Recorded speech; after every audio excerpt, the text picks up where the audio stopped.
Hey, there's Wisconsin Wine Guy back with another wine review for you as we slowly begin to creep into the summer season. Again, for me, white wines, rosés, light to medium bodied, fruit forward reds, I really dig those. Every now and then I have something full bodied in the evening time, but for the most part, I like to go fresh. Food changes, why not change your wine? Right?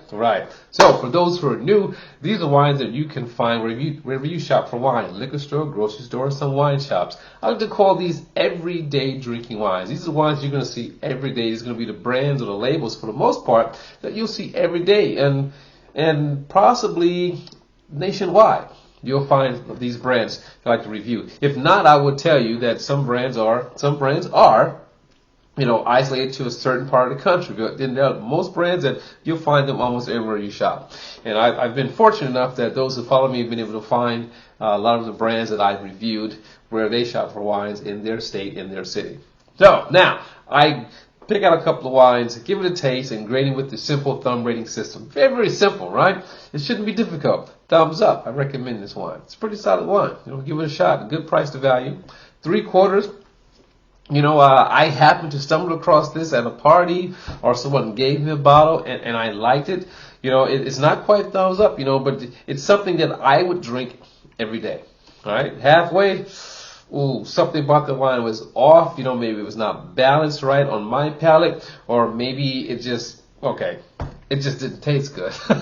All right, it doesn't make it a bad wine. It just means that I didn't like it. You give it a taste, let the rest of us know what you think. And thumbs down. That's always an easy one, but I never really tell you what I mean if I have a wine that's thumbs down. That means the wine was probably funky. The wine probably has so many faults to it that it just wasn't worth it. And it could have just been isolated to that one single bottle. Having had owned and operated a wine shop, I've had that happen to me once.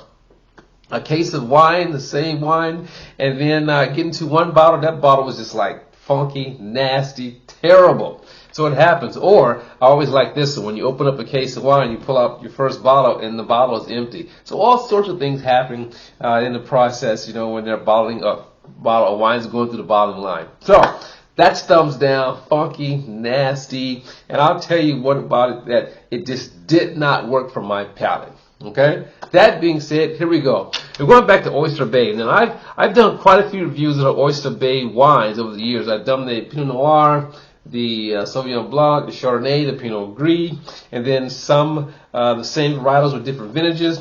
And this time we're looking at, I did a 2018, 2020, 21 and 2022 for the Sauvignon Blanc.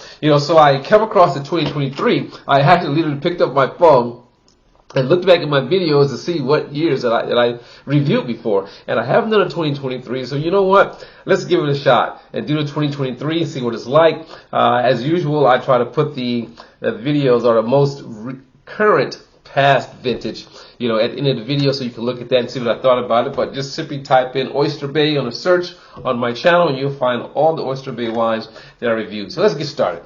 Screw cap!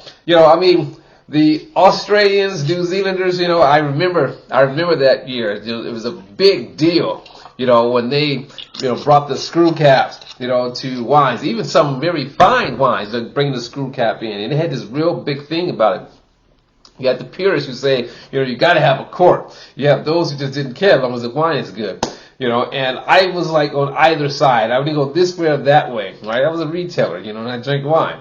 But I found that over the years, that I actually, as a retailer, I like the screw cap because I can set the bottle up. With the cork, you can only have that bottle sitting up for so long, but with a screw cap, you can let it down, set it up, no big deal. But I also believe that if the wine is bad, that means it went into the bottle that way, as opposed to a cork, air seepage, maybe the cork is tainted, anything. But here, if that wine is bad, it went into the bottle that way. I can smell this Sauvignon Blanc from here. Again, look at that color here. So we're talking about, yellow with greenish hues to it. Typical from the area. This is going to be from the Marlborough 2023. Alcohol coming in at 12%. Kind of like nice little sweet spot, for wine. But what you get out of New Zealand, I find a lot of people love New Zealand Sauvignon Blanc, and most have never ventured off into the Pinot Gris and Rieslings, and some may have had the Chardonnay. But again, those Australians and New Zealanders, they started producing those unoaked Chardonnays too. I remember that whole thing, people were just like unoaked, and it was phenomenal. But we're talking about cool climate growing areas and where we're getting wines that can have a nice noticeable palate juiciness of acidity, okay? And also a noticeable amount of fruit taste to it as well. So here we go. Now, typically from Sauvignon Blanc, even if it's coming from a warmer climate, you're still going to get some grapefruit, but you get subtle grapefruit, but more other fruit notes. New Zealand, you'll get grapefruit, and then you'll pick up other fruit notes, so it's just opposite. Right? Here we go. And there it is. Grapefruit. Ta-da! Grapefruit right out the gate. So I'll even go grapefruit with a little bit of lemon. Like the zest of the lemon. I'll go for that here. But definitely when it comes to the fruitiness of the wine, I pick up the grapefruit. And then you pick up, now, most people don't think about this. When you bite into a tart fruit like a grapefruit or a lemon or a lime, there's that in a pulp, there's that kiss of sweetness that's there, and I definitely get that nose too when you talk about the grapefruit. Ooh, and then behind there, there's another like soft, round fruitiness to it. But let's give it a taste. First is a rinse. Taste for acidity. No acidity, no play. You know how I do it, right? Here we go.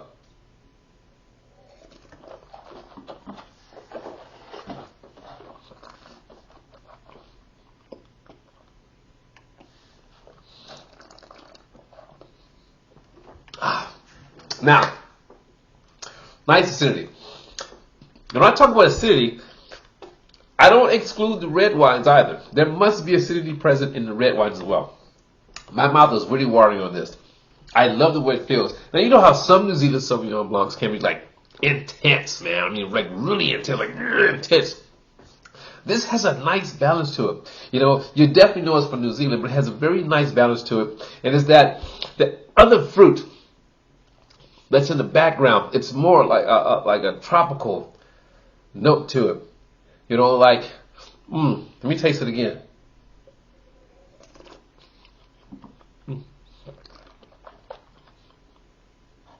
More like star fruit, or you may even do a little bit of muskmelon. Okay, that's not necessarily tropical, but muskmelon, star fruit. So you get that in the background here, which kind of tames that grapefruit taste to it. It's not one dimensional like some Sauvignon Blancs can be one dimensional. And be like citrus or grapefruit. Lots of acidity and more minerality to it. This has the grapefruit. It has, again, that nice, tropical muskmelon or star fruit, to kind of round it out, which is what I enjoy. So you're not going to get minerality here. Just a nice, pleasant feel and taste. I'm really digging this. So, you're Wisconsin wine guy. I don't even recall what I graded the previous Sauvignon Blancs for the Oyster Bay, but you can find Oyster Bay on sale. You may find it at $9.99, $10.99. Retail $12.99 to $14.99. So let's go $9.99 to $14.99, depending if it's on sale or not, and wherever you're purchasing this wine. Let's get to it.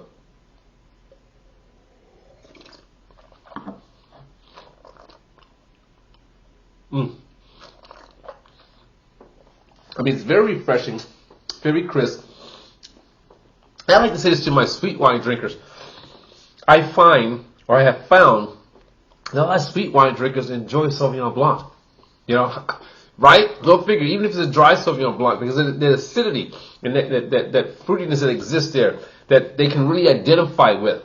But this does have a nice blue palate of fruit, has a nice finish. So, your Wisconsin wine guy on the Oyster Bay Sauvignon Blanc.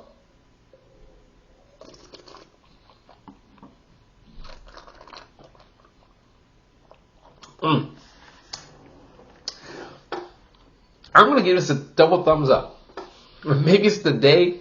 Maybe it's where my palate is today, because your palate always changes, but this is like very nice. Again, it's not over the top. It's not crazy acidity, but it has nice balance to it, nice taste to it, nice feel, nice finish to it. Can't go wrong with it. 2023. And I have to look back at my own videos, because I think this is probably maybe the best vintage of this that I've had. But I'll look back and I'll check it out and see. But there you have it. Double thumbs up on the 2023 Oyster Bay Sauvignon Blanc. Who says you got to spend a lot of money to find a decent wine, right? It's your Wisconsin wine guy saying, as always, let your palate be the guide selecting your wine. And I'm going to see you next time. Ciao. Enjoy your spring/summer.